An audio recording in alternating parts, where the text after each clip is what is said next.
시편 29편 말씀 함께 교독하겠습니다.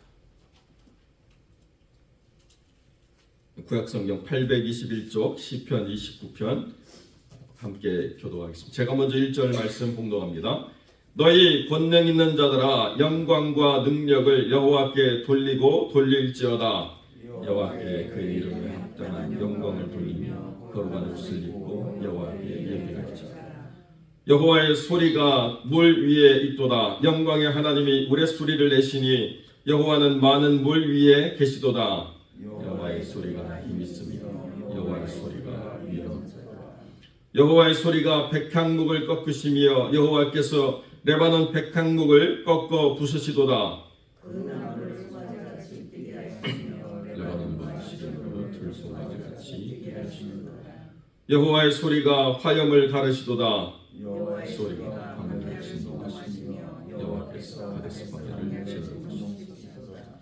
여호와의 소리가 암사슴을 낙태하게 하시고 삼림을 말갛게 벗기시니 그의 성년에서 그의 모든 것들이 말하기를 영광이라 하도다. 홍수 때에 저장하셨으며 여호와께서 영원한 왕으로 저장하시도다. 함께 읽습니다. 여호와께서 자기 백성에게 힘을 주시며 여호와께서 자기 백성에게 평강의 복을 주시리로다. 아멘. 본문의 말씀을 가지고 하나님의 목소리를 청종하라라는 제목으로 이 말씀을 함께 나누겠습니다. 오늘 본문의 말씀은 권위 있는 자들에게 하나님의 영광과 능력을 선포하고 그 모든 것들을 하나님께 돌리고 돌리라 이렇게 이야기하고 있습니다. 권능이라고 하는 이 모든 것들이 하나님 은혜 속에서 여러 유형의 것들로 등장하는데요. 학자들은 이 권능을 어떤 특별한 이 땅의 권세자들에게 이야기하는 것이 아니라 하나님의 거룩한 창조물 가운데 영적 권위를 가진 존재들에게 선포하고 있다 이렇게 이해하고 있습니다. 그러니까 우리 눈으로 보이는 세상의 것들로만 하나님께 영광을 돌리도록 명령하는 것이 아니라 눈으로 보이지 않는 세상도 하나님께 영광을 돌리라 이렇게 다윗이 담대하게 외치고 있다는 거죠. 자기의 영역 이외의 것들에게 왜 관심을 가지느냐? 자기의 영역 이외의 것들에 받으실 하나님의 영광을 살피다 보니까 하나님이 영광 받으실 모든 영역에서 하나님의 영광을 받으시기를 기뻐하는 마음으로 다윗이 이렇게 선포하고 있다는 것입니다. 내 것만 잘하면 되지, 나만 잘하면 되지 라고 하는 지극히 개인주의적인 생각으로 살아가는 것이 아니라 하나님을 사랑하고 하나님께 영광을 돌리다 보니까 눈이 넓어지고 깊어지는 거예요. 그래서 하나님이 받으실 모든 것에 하나님이 영광을 받으셨으면 좋겠다라고 이렇게 다윗이 선언하고 있다는 것입니다. 그래서 그 이름에 합당한 영광을 돌리고 거룩한 옷을 입고 하나님께 예배하는 것, 그것이 창조주 하나님께 돌릴 수 있는 최고의 영광이다 이렇게 선언하고 있습니다. 그러니까 다른 무엇으로 우리가 하나님께 영광을 돌릴 것인가 라고 이야기할 때 그러면 예배 시간에 나와서 찬송하고 기도하고 말씀 듣고 돌아가는 게 하나님의 영광인가? 그렇게 제한적인 예배를 이해해서는 안 된다는 것입니다. 여기서 하나님께 예배한다라고 하는 것은 이 예배하다라고 하는 동사가 하나님께만 모든 권위를 돌리고 하나님의 말씀만 순종하고 하나님께만 무릎 꿇겠다라고 하는 그 단어죠. 그러니까 오직 하나님께만 무릎 꿇음으로 그분의 권능에 전적으로 순종한다라고 하는 게 예배라는 거예요. 우리가 왜 주일을 구별하고 나와서 예배드리고 삶의 자리로 돌아가느냐? 예배드리는 시간을 구별했기 때문에 예배드리는 것이 아니라 예배드리는 자로서 하나님께 영광 돌리는 삶을 살고 주 앞에 나와서 고백하는 자로서 예배를 드리는 것입니다. 내 삶과 예배가 분열된 게 아니고 동떨어진 게 아니라 예배자로서 하나님 앞에 서서 하나님의 권위를 순복하고 살아온 삶의 고백을 하나님 앞에 드리는 게 예배라는 거예요. 그러니까 일주일간 하나님께만 순종하겠다라고 하는 삶이 있는 사람들의 예배를 하나님이 기뻐 받으신다. 그게 아니라고 한다면 예배는 하나님이 받으실 만한 것이 아니고 예배는 자기 만족의 위안의 어떤 시간들밖에는 되어지지 않는다. 왜 예배를 드려도 내 삶이 이렇게 힘들고 어려울까? 왜 기도를 해도 내 삶이 이렇게 힘들고 어려울까? 라고 할 때는 본질적인 질문을 해야 된다는 것입니다. 본질적인 질문이 뭐냐? 정말 어떤 순간에도 하나님께만 나는 무릎 꿇는 사람으로 결단하고 살아가는가? 라고 하는 그 결단이 우리 안에 분명한가를 바라봐야 된다는 거예요. 상황 따라서 흔들리고 조건 따라서 연약해지고 사람들 귀에 휩싸여서 그 모든 것들이 어지러워지면 하나님께만 무릎 꿇는다라고 하는 사람이 누리는 특권, 그것을 우리가 가질 수 없다는 것입니다. 자, 그러면 그렇게 하나님께만 예배드린다라고 하는 사람의 특권이 뭐냐? 하나님의 소리가 그 사람의 삶의 영역으로 개입하는 역사가 있다는 거예요. 이게 무슨 말씀이냐? 여러분, 하나님께서는요, 창조주로서 언제 이 세상에 명령을 하셨느냐? 창세기 1장에만 하나님의 소리를 발하셔서 창조 세계의 질서를 만드시는 소리를 주님이 발하셨습니다. 그것도 개별적인 대상의, 개별적인 지역의, 개별적인 시간에만 하나님이 말씀하시는 것이 아니라는 것입니다. 창세기 1장에 있는 시간과 공간과 모든 영역의 것들은 우리가 측량할 수 없는 영역이기 때문에 하나님이 그 개별적인 대상으로 말씀하시는 그 대상들은 누구냐? 땅이에요, 땅. 어느 지역적인 영역이 아니라 온 세상에 충만한 땅, 하늘에 있는 궁창, 그리고 온 세상에 편만한 물들, 거기에만 하나님이 소리를 내서 명령하셨습니다. 땅에게 식물을 내라. 그러니까 그 땅이 어디 있던 땅이든 어떤 조건의 땅이든 땅이 다 식물을 냈습니다. 그리고 짐승을 내라. 땅이 다 짐승을 냈어요. 그리고 물들에게 명령합니다. 거기에 생명으로 충만하게 하라. 그랬더니 어디 있는 물들이든 다 거기서 생명이 충만해지는 역사가 일어났다는 것입니다. 그리고 하늘의 궁창에 그 모든 광명체가 있고 시간을 주관하게 하라. 그때 광명체가 섰고 그 하늘에 새들로 날게하라 했더니 새들이 날았다는 거예요.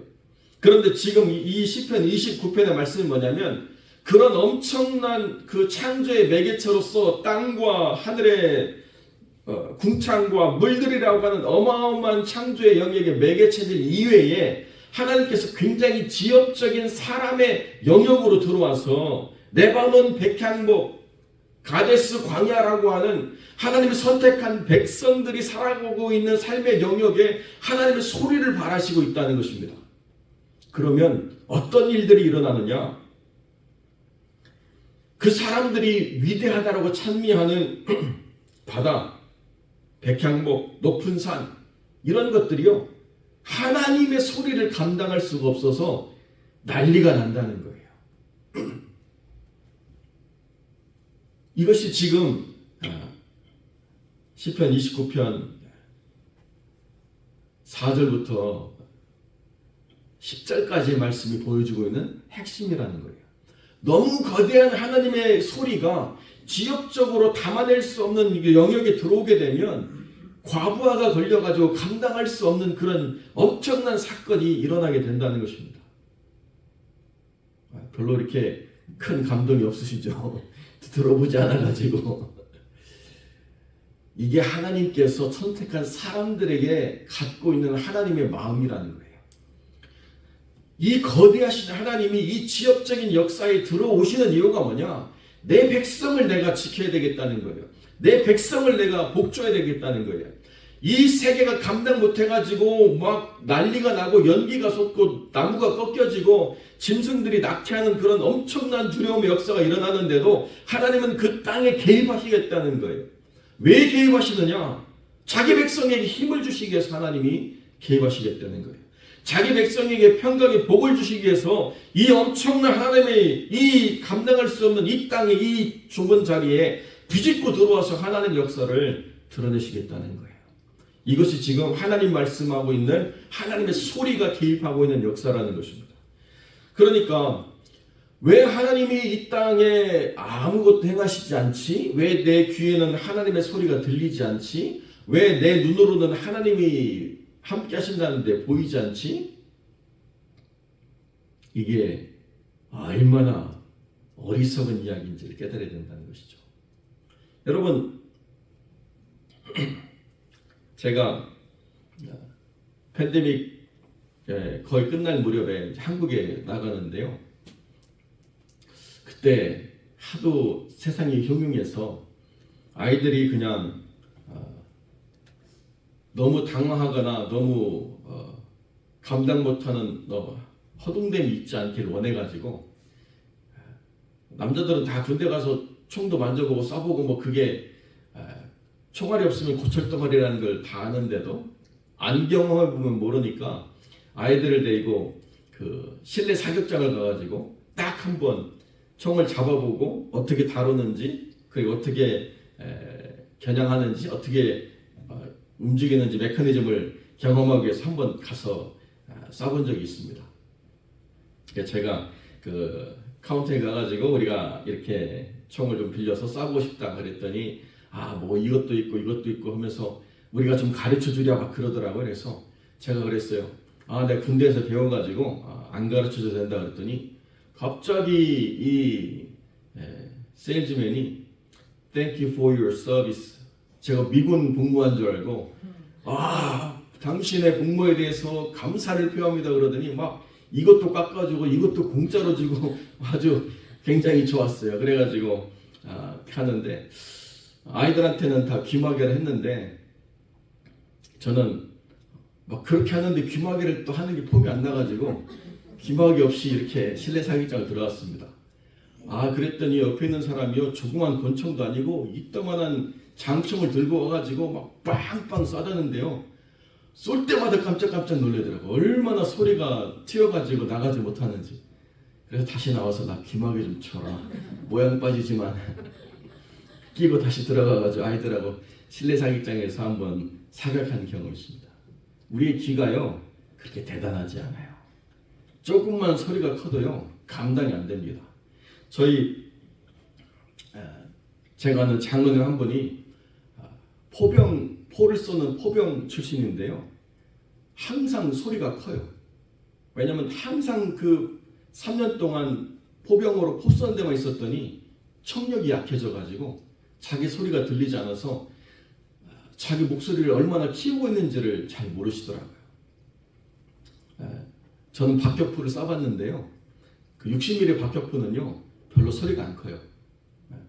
뭐 뻥뻥 소리 날 것 같지만 사실은 소리가 앞으로 이렇게 튀어 올라가기 때문에 뒤에 있는 저희들은 그렇게 큰 소리가 들리지 않는데, 이 155mm 같은 포는요 땅이 진동할 정도로 소리가 나니까 청력이 약해지죠. 그런데 그러한 인간의 만들어낸 물질의 소리도 감당 못하는 귀가 하나님의 음성을 듣겠다고요?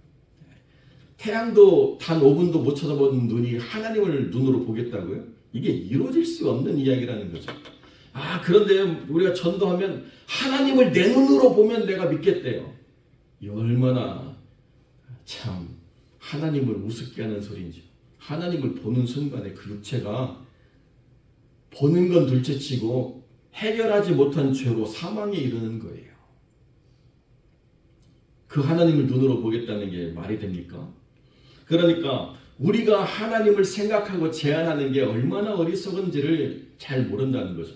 그런데 여러분, 우리가 이 아침에 깨달아야 될 게 뭐냐? 그 위대하신 하나님이 단지 자기 백성을 위해서는 즉각적으로 그 삶에 개입하셔서 하나님의 역사로 모든 것을 해결하시는 은혜를 주셔서 자기 백성에게 힘을 주심으로 감당할 수 없는 삶의 자리를 할지라도 우리로 감당하며 살아갈 수 있는 역사를 하나님이 허락해 주시고, 우리의 삶에 다른 어떤 복도 우리에게 중요하겠지만 우리 영혼의 참된 안식과 평안을 누릴 수 있는 평강의 복을 우리에게 허락해 주시겠다는 것입니다.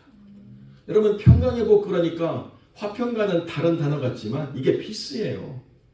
화평의 복을 주시겠다. 우리가 하나님의 평강으로 충만하면요, 먼저 우리에게 이루어지는 게 뭐냐? 우리와 하나님 사이에 모든 막힘단들이 없는 거예요. 우리의 모든 것을 그대로 하나님께 아뢰고 하나님 우리의 모든 것을 받아주셔서 우리의 삶이 다시 어디로 돌아갈 수 있느냐? 하나님께만 무릎 꿇을 수 있는 믿음의 사람으로 살아갈 수 있게 된다는 거예요. 그러면 우리의 삶에 육체적인 어려움이 있거나 경제적인 도전이 있거나 사람으로 해서 힘들거나 환경이 바뀌거나 여러 가지 상황이 있을 때 우리 스스로가 무엇을 점검하느냐? 나는 하나님께만 무릎 꿇기로 작정한 사람이야 라고 하는 선언이 내 안에서 분명해진다는 거예요. 내가 힘들고 어려울 때 이것을 내가 놓을 것인가 아니면 붙잡을 것인가 버텨내야 될 것인가 라고 하는 그 모든 것의 판단의 근거가 뭐냐? 나는 하나님께만 무릎 꿇기로 작정한 사람이다. 이게 우리의 삶에 개입하시는 하나님의 역사의 가장 중요한 이유라는 것입니다. 우리로 하여금 안 아프게, 우리로 하여금 잘 되게, 우리로 하여금 잘 먹게, 물론 그런 복도 하나님이 주시죠. 아브라함도 이삭도 야곱도 다 엄청난 거부였습니다. 하나님 뭐라고 말씀하세요? 아브라함과 이삭과 야곱의 하나님이래요. 물질의 복도 주시지만 그러나 더 중요한 게 뭐냐? 하나님 우리의 삶을 붙잡아 주시고 개입하는 가장 중요한 이유가 뭐냐? 하나님의 사람으로 드러나라는 거예요. 하나님의 사람으로 꺾이지 않고 이 세상을 살아가라는 거예요. 믿음 때문에 타협하지 않고, 믿음 때문에 불편함을 감수하고, 믿음 때문에 무릎 꿇고 기도하고, 믿음 때문에 손해보는 일이 있다 하더라도 그렇게 모든 것을 감당해 나가면 믿음 때문에 하나님으로 인해서 불편했던 모든 것들은 하나님이 채우시고 갚아주시는 역사가 반드시 있다는 거예요. 그것이 하나님이 자기 백성이라고 언급한 하나님의 사람들에게 허락하시는 놀라운 삶의 은혜라는 것입니다. 하나님께서 예비하신 복을 우리가 눈으로 볼 수 있다고 한다면 그것은 눈으로 볼 수 있는 영역에 있는 그 복은요, 시간이 지나면 빛이 바라고, 시간이 지나면 기능을 상실하고, 시간이 지나면 가치가 훼손되는 것입니다. 그러니까 영의 복을 주시는 거예요. 우리가 영원히 누릴 수 있는 복을 하나님이 먼저 허락하시는 것입니다. 그것이 아니라고 한다면 여러분, 우리가 천국을 소망할 이유가 무엇이겠습니까? 여기서도 힘든데 천국에서도 가난하면 천국이 기대가 되겠습니까? 비록 여기서는 우리가 잠시 힘들다 하더라도 하나님 나라에 가면 하나님 우리 안에 풍성하게 예비하신 대로 천국을 소망하게 하는 그 삶을 우리가 살도록 하나님이 이 땅의 육체의 삶에 잠시 불편함을 주시는 거예요. 그래야 천국을 소망하거든요. 주님, 지금 우리가 잠시 어렵지만 하나님 나라에 가면 얼마나 우리가 행복할까요? 얼마나 우리가 기뻐할까요? 얼마나 우리가 하나님으로 충만할까요? 천국을 하나님 소망합니다. 이것이 평강의 복 안에서 궁극적으로 바라는 하나님 나라에 대한 소망이라는 것입니다. 왜 그렇습니까? 여호와께서 영원하도록 왕으로 좌정하시는 그 나라를 바라보기 때문에 그렇다는 거죠. 세상은 홍수가 흘러넘쳐서 다 휩쓸려가도 하나님은 영원하신 왕으로 흔들리지 않고 좌정하셔서 다스리신다. 이것이 노아가 겪었던 평강의 복이고요, 이 땅을 살아가는 우리가 누리는 평강의 복입니다. 세상의 모든 것들이 어떻게 갈려나가고 변화된다 하더라도 우리는 평안할 수 있습니다. 하나님이 영원하도록 우리의 왕이시기 때문에 우리 안에 예비된 하나님의 나라가 우리를 이 땅의 소망으로만 살아가지 아니하고 영원을 사모하는 마음으로 살아가신다. 이게 하나님 뜻이라는 것을 믿고 하나님 안에서 하나님께만 무릎 꿇는 예배자로 오늘 하루도 하나님을 힘입어 승리하시는 복된 영혼들이 되시기를 주님의 이름으로 간절히 축원드립니다.